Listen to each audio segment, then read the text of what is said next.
कुछ महीनों पहले नेपाल के रिमोट एरिया में 9000 फीट ऊंचे पहाड़ की चोटी पर ये हॉस्पिटल कुछ ऐसा दिखता था। इतनी दूर रहने की वजह से इस कम्युनिटी में बिजली नहीं है, मतलब स्थानीय डॉक्टर्स अच्छे मेडिकल इक्विपमेंट तक नहीं पहुंच पाते और अक्सर उन्हें सिर्फ टॉर्च और बहुत ही बेसिक टूल्स का इस्तेमाल करके अंधेरे में सर्जरीज और कॉम्प्लेक्स मेडिकल प्रोसीजर्स परफॉर्म करनी पड़ती हैं। बेहतर देखभाल की जरूरत पड़ने पर एक बेहतर मेडिकल फैसिलिटी तक पहुंचने में घंटों लग सकते हैं। इन प्रॉब्लम्स की वजह से कई मौत और मिसकैरेजेस भी हुए हैं। तो हमारे long term partners give power, जिनके साथ हम अपने पिछले 3 फिलैंथ्रोपी वीडियोस में काम कर चुके हैं, उन्होंने डैन और डैरेन को इस समस्या का हल ढूंढने में मदद करने के लिए खोलोग्वेन की यात्रा पर चलने को कहा, जहां उनका धूमधाम से स्वागत किया गया पृथ्वी पर सबसे खूबसूरत जगहों में से एक में।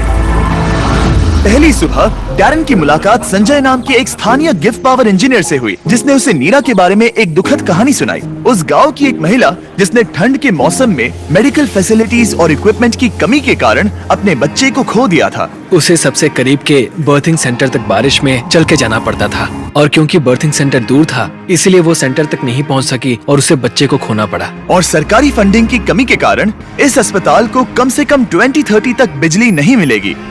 अगर अस्पताल अच्छी बर्थिंग फैसिलिटी के साथ चालू होता तो फिर मामला पूरी तरह से अलग होता। डैरेन जानते थे कि हमें जल्दी कुछ करना होगा ताकि ऐसा दोबारा ना हो, तो वो मेलिसा से भी मिले, ग्रीन प्रोग्राम की फाउंडर, जो इस विशाल प्रोजेक्ट को पूरा करने में मदद करने के लिए ढेर सारे स्टूडेंट्स और वॉलंटियर्स को लेकर आई। जब मैं छोटी थी, मैं मलेशिया में अपने परिवार से मिलने गई। वहाँ मैंने पहली बार समंदर देखा और समंदर तट से जुड़ी चट्टानों को देखा और तब मुझे पहली बार यह एहसास हुआ कि अगर हमें लोगों को प्रकृति की खूबसूरती दिखाने का मौका मिले तो ऐसा करके हम उनके अंदर ऐसा भाव जगा सकते हैं कि जिनसे वो भी प्रकृति की रक्षा करना चाहे। तो हमने अनिवार्य रूप से दुनिया भर से ऐसे छात्रों को लिया है जो सच में अच्छा प्रभाव डालने की परवाह करते हैं और आने वाली पीढ़ियों का परिचय दुनिया की खूबसूरती के साथ कराने में सक्षम होना ऐसा तरीका है जो वाकई में दुनिया को बेहतर जगह बना सकता है। संजय और मेलिसा से मिलने के बाद डैरेन काम करने के लिए और भी ज्यादा इंस्पायर्ड हो गए थे। हम सोलर पैनल्स और बैटरीज लगा रहे थे ताकि अस्पताल को बिजली मिल सके। साथ ही इस कम्युनिटी की सेवा के लिए हम उन्हें इक्विपमेंट्स दे रहे थे, जिससे एक सेफ और मॉडर्न बर्थिंग सेंटर बन पाए। ठीक है, हम पहले दिन के लिए तैयार हैं। 3, 2, 1, टीम काम पर लगने के लिए बेहद एक्साइटेड। ये कंप्लीट करने के बाद हम यहाँ पर खोदेंगे। चलो चले। पहले दिन के अंत तक टीम सारी खुदाई और वायरिंग का काम पूरा कर चुकी थी। मैं ये बयान नहीं कर पा रहा, लेकिन इस गांव के लोगों के बारे में कुछ तो बात है। उनकी प्रामाणिकता, उनके दोस्तानेपन और उनके खुलेपन ने मुझे कुछ ही दिनों में ऐसा एहसास करवाया जैसे मैं उनके परिवार का ही हिस्सा हूँ। जैसे ही हम इस घर की ओर बढ़े, कोई अंदर भागा और उसने आग जलाई और वहाँ से धुआं निकल रहा था। हमें नहीं पता कि क्या हो रहा है, लेकिन वो हमारे लिए चाय बना रहा था। ये अदरक वाली हिमालयन काली चाय है और मैंने अपनी पूरी जिंदगी में इससे बढ़िया चाय कभी नहीं पी। यही यहाँ की संस्कृति है। ये लोग वाकई में बहुत काइंड और वेलकमिंग है और हम जहाँ भी जाए वो हमारा ख्याल रखना चाहते हैं। उन्होंने हमारे लिए अपने घरों के दरवाजे खुले रखे हैं। इन्होंने हमें रहने के लिए एक कमरा दिया ताकि डैन और मैं यहाँ आराम कर सकें। लेकिन कंस्ट्रक्शन शुरू होने के कुछ ही समय बाद डैन बीमार महसूस करने लगे। मुझे बहुत ज्यादा बीमार महसूस हो रहा है, तो मैं पास ही के अस्पताल में चेकअप करवाने जा रहा हूँ। इसका मतलब वो खुद ही एक्सपीरियंस कर पाएंगे कि इलाज करवाने के लिए इतनी दूर जाना कितना मुश्किल होता है। जैसा कि आप देख सकते हैं, यहाँ पर सब कुछ लॉक्ड है और ये कड़वी सच्चाई है। अगर आप आसपास के किसी गांव में गंभीर रूप से बीमार हैं, तो आपको अपने सबसे नजदीकी हेल्प सेंटर पहुंचने के लिए भी 7 घंटों की यात्रा करनी पड़ेगी। खुशकिस्मती से वहाँ पर एक नर्स थी जो उनका चेकअप कर पाई। ये है कारुना, जो स्थानीय कस्बे खोला गाँव में एक नर्स है। ये मेरी चेकअप करने आई है। लेकिन क्योंकि बिजली नहीं है, इसीलिए वो सिर्फ बेसिक चेकअप ही कर पाई। वो इस नतीजे पर पहुंची कि डैन की तकलीफ है गाठी। हाँ, मुझे गाठी हुआ है, जो एक दुर्लभ नेपाली बीमारी है। दरअसल ये मामूली सर्दी जुकाम है। लेकिन इतने बड़े कम्युनिटी के लिए अक्सर इससे भी ज्यादा सीरियस केसेस होते हैं, जिनके लिए इमीडिएट और कॉम्प्रिहेंसिव ट्रीटमेंट की जरूरत होती है, जो कि अवेलेबल नहीं है। इस प्रोजेक्ट पर सब कुछ निर्भर था। टीम पहले से ही दबाव महसूस कर रही थी, इसलिए जब तक डैन आराम करता, टीम ने काम जारी रखा।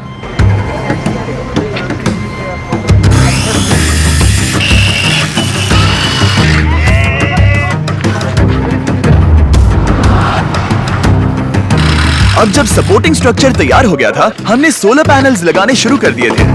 संभल के, हाँ, आराम से।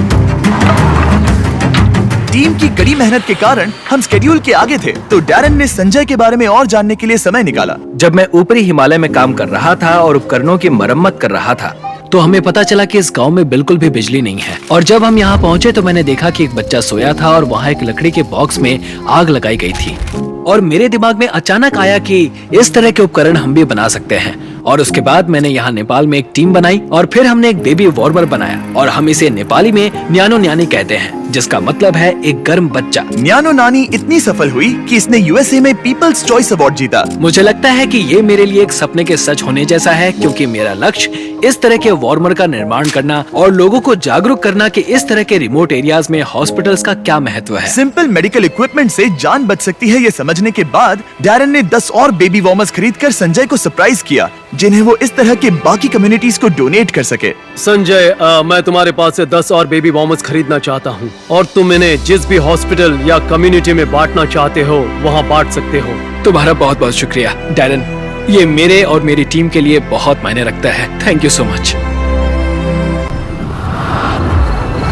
सिर्फ एक दिन बचा था, हम कंस्ट्रक्शन पूरा करने के बहुत करीब थे और पूरी टीम आखिरी सोलर पैनल पर साइन करने के लिए एक साथ आई।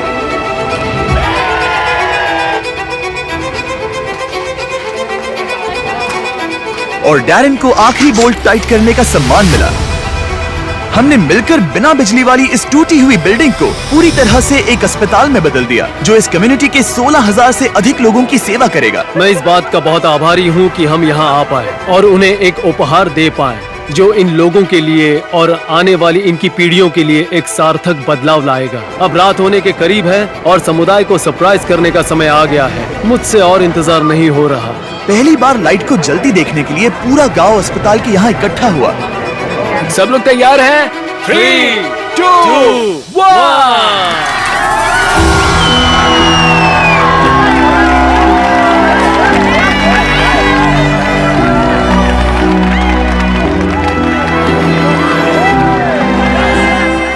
किसी कम्युनिटी में पहली बार रोशनी जलते देखना एक बहुत ही खूबसूरत एहसास है, और इससे इस समुदाय के साथ शेयर करने में मुझे बहुत अच्छा लगा। अगली सुबह संजय ने नीरा को वापस अस्पताल बुलाया ताकि वो उसे अपने बेबी वार्मर्स के साथ सभी नए इक्विपमेंट्स भी दिखा सके। आज उसके अंदर एक उम्मीद जागेगी कि जिस दौर से वो गुजरी, उससे किसी और को कभी गुजरना नहीं पड़ेगा। वो इस बर्थिंग फैसिलिटी के लिए बहुत खुश है। आखिरी सरप्राइज से पहले मैं इस वीडियो के स्पॉन्सर्स को थैंक यू कहना चाहता हूँ। दुनिया का सबसे टेस्टी स्नैक, नहीं फीस्टेबल्स नहीं, केलॉग्स, सिर्फ अभी के लिए क्योंकि वो हमारी मदद कर रहे हैं। आज से 31 जून 2024 तक केलॉग्स माइनक्राफ्ट के साथ मिलकर आपको इस तरह के exclusive character creator items free में दे रहे हैं, जैसे कि एक कैमल हैट, एक एक्सोलॉटल हैट और एक cherry blossom dress. In game इस्तेमाल करने के लिए केलॉग्स सीरियल के स्पेशली मार्क्ड बॉक्सेस को खरीदने पर, जैसे कि ये Kellogg's Froot Loops, Frosted Flakes, Apple Jacks और कॉर्न पॉप्स। गोल है तीनों कैरेक्टर क्रिएटर आइटम्स को जमा करना, और इस सब के साथ साथ माइनक्राफ्ट और केलॉग्स ने आर्बर डे फाउंडेशन के साथ पार्टनरशिप की है। आर्बर डे वही फाउंडेशन है जिसकी मदद से हम टीम ट्रीज बना सके, और वो यूएसए में जरूरत के कारण 2.5 लाख पेड़ लगा रहे हैं। ये कमाल की बात है। और जानने के लिए डिस्क्रिप्शन में दिए गए लिंक पर क्लिक कीजिए, सारे टर्म्स और कंडीशंस देख लेना। ओके फीस्टेबल्स, इसके लिए माफी चाहता हूँ, लेकिन लोगों की मदद के लिए करना पड़ता है। थैंक यू केलॉग्स वीडियो को स्पॉन्सर करने के लिए। अब वीडियो कंटिन्यू करते हैं। संजय से बात करने पर हमें पता चला कि भले ही वो नेपाल से हैं, लेकिन वो कभी एवरेस्ट पर नहीं गया, और इस विशाल पर्वत को देखना हमेशा से उसका सपना रहा है। इसीलिए आखिरी सुबह हमने उसे एक सुनहरे मौके के साथ सरप्राइज करने का फैसला किया। हम एवरेस्ट के इतने करीब आए हैं तो वहाँ जाना तो बनता ही है।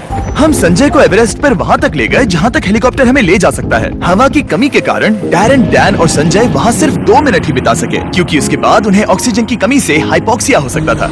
डैरन और मैं आज तक कभी एक साथ इतनी ऊंचाई पर नहीं आए हैं। मुझे तो यकीन ही नहीं हो रहा। एवरेस्ट को देखकर संजय भावुक होकर अपने घुटनों पर आ गया। मैं बहुत खुश हूँ। यहाँ आना मेरे लिए एक सपने की तरह था। और एक बार फिर से मैं हमारे पार्टनर्स गिव पावर और ग्रीन प्रोग्राम को ये सब के लिए शुक्रिया करना चाहूंगा। ऑब्वियसली ये प्रोजेक्ट बनाने में बहुत मेहनत लगी, तो अगर आपको इसके बारे में और जानना है तो डैन ने इसका बिहाइंड द सीन्स वीडियो बनाया है, जिसका लिंक डिस्क्रिप्शन में मिल जाएगा। 20 फिलैंथ्रोपी शूट्स पर पर्दे के पीछे ये सब होता है। मजे करो। इसे ऐसे क्लैप करो, समझे? मैंने देखा है कि आप वीडियो खत्म होने से पहले ही चले जाते हो, तो इस बार बैकग्राउंड में कैट वीडियो चलेगा। ताकि मैं बोलता रहूं और आप बस सुनते रहे। इस वीडियो से आने वाला एड रेवेन्यू और जनरल रेवेन्यू दोनों का 100% बीस फिलैंथ्रोपी को जाता है। तो इस वीडियो को देखने से ही आप लोगों की मदद कर रहे हैं। प्लीज जाकर और वीडियोस देखो और अभी के अभी सब्सक्राइब करो, या तुम्हें लोगों की मदद नहीं करनी।